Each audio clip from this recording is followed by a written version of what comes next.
வணக்கம். நித்யசுபம் சார்பில் உங்கள் நிஷா. இங்கு குறிப்பிடும் கணிப்புகள் அனைத்தும் பொதுவான ராசி மற்றும் லக்கணத்தை வைத்தே கணக்கிட்டுள்ளோம். உங்களது தனிப்பட்ட கணிப்பை எங்களது வலைத்தளத்தில் பெற்றுக்கொள்ளலாம். மேலும் எங்கள் வலைத்தளத்தில் ஜாத புத்தகம் பரிகாரங்களுடன் திருமண பொருத்தம், பெயர் பொருத்தம், ஜாதக கல் பொருத்தம் மற்றும் ஆஸ்ட்ரோ பொருட்கள் விற்பனைக்கு என பல வசதிகள் உள்ளது. வாங்கல் தலைப்பிற்கு செல்வோம். ரிஷப ராசிக்காரர்களுக்கு 10ஆம் வீட்டுக்கு அதிபதியான சனி பகவான் இந்த மாதம் முழுவதும் 10ஆம் வீட்டில் இருக்கப் போகிறார். இதன் காரணமாக நீங்கள் மிகவும் விடாமுயற்சியுடன் வேலை செய்வீர்கள். நீங்கள் ஒரு சிறந்த பணியாளராக வேலையில் உங்கள் இடத்தை பராமரிப்பீர்கள். உங்கள் மேலதிகாரிகளைப் பொறுத்தவரையில் அவர்கள் சற்று குறுகிய மனப்பான்மை கொண்டவர்களாக இருக்கலாம் மற்றும் அவர்கள் உங்களைப் பற்றி நல்ல மற்றும் கெட்ட எண்ணங்களைக் கொண்டிருக்கலாம். எனவே உங்கள் எதிரிகள் யாராவது உங்களுக்கு எதிராக அவதூறு குற்றச்சாட்டுகளை வைக்கலாம் என்பதை நினைவில் கொள்ளுங்கள். இது நடந்தால் உடனடியாக உங்கள் நிலைப்பாட்டை அவர்களுக்கு தெளிவுபடுத்துங்கள், இல்லையெனில் அவர்கள் அதை வேறு ஏதாவது விளக்கலாம். வியாபாரம் செய்பவர்கள் வெளிநாட்டு தொடர்புகளால் ஆதாயம் பெறலாம். 7ஆம் வீட்டின் அதிபதியான செவ்வாய் பகவான் 12ஆம் வீட்டில் அமர்வதால் வெளிநாட்டு வர்த்தகம் கூடும். நீங்கள் உங்கள் கோபத்தை கொஞ்சம் கட்டுப்படுத்த வேண்டும். உங்கள் வணிக கூட்டாளிகள் ஏதாவது கோபமாக இருந்தால் அவற்றை புரிந்துகொண்டு கையாள முயற்சிக்கவும். தேவையற்ற சச்சரவுகளில் இருந்து விலகி இருங்கள். இது உங்கள் வணிகத்தை முன்னேற்ற பாதையில் முன்னேற உதவும். கேது பகவான் 5ஆம் வீட்டில் இருக்கிறார். சிறப்பான படங்களில் ஆழமாக கற்க உங்களுக்கு உதவும்.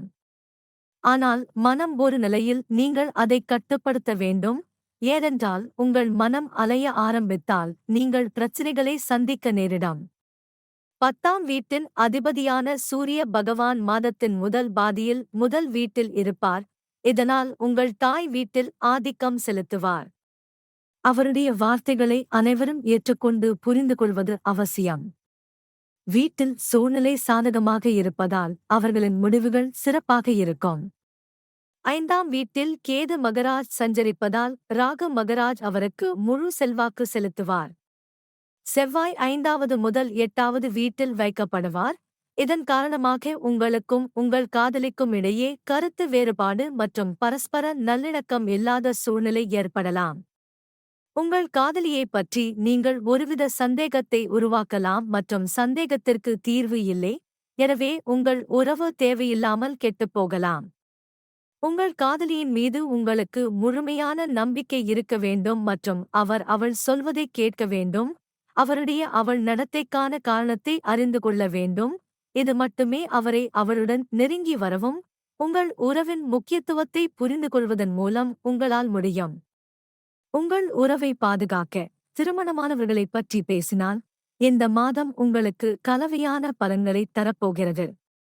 ஒருபுறம் குரு, சுக்கிரன் மற்றும் புதன் போன்ற சுப கிரகங்கள் உங்கள் 7வது வீட்டைப் பார்ப்பதால் உறவுகளில் நல்ல புரிதல் மற்றும் பரஸ்பர அன்பு அதிகரிக்கும். 11ஆம் வீட்டில் ராகு இருப்பது உங்களுக்கு ஒரு வரப்பிரசாதம். உங்கள் வருமானம் பெரிய அளவில் உயரும் வாய்ப்புகள் உள்ளன. நீங்கள் செய்யும் வேலையில் நல்ல பணம் கிடைக்க வாய்ப்புள்ளது. ஆனால் செவ்வாய் 12ஆம் வீட்டில் இருப்பதால் செலவுகளை கட்டுப்படுத்தலாம் மற்றும் சனி பகவானின் தாக்கம் இருப்பதால் சில தேவையற்ற செலவுகள் இருக்கலாம். ராசி அதிபதி சுக்கிரன் உங்கள் ராசியில் இருப்பார். இதனால் ஆரோக்கியமும் மேம்படும்.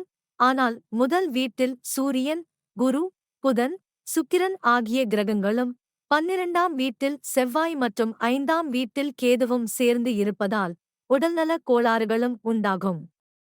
நீங்கள் ஒருவித காயம் அல்லது காய்ச்சலால் பாதிக்கப்படலாம்.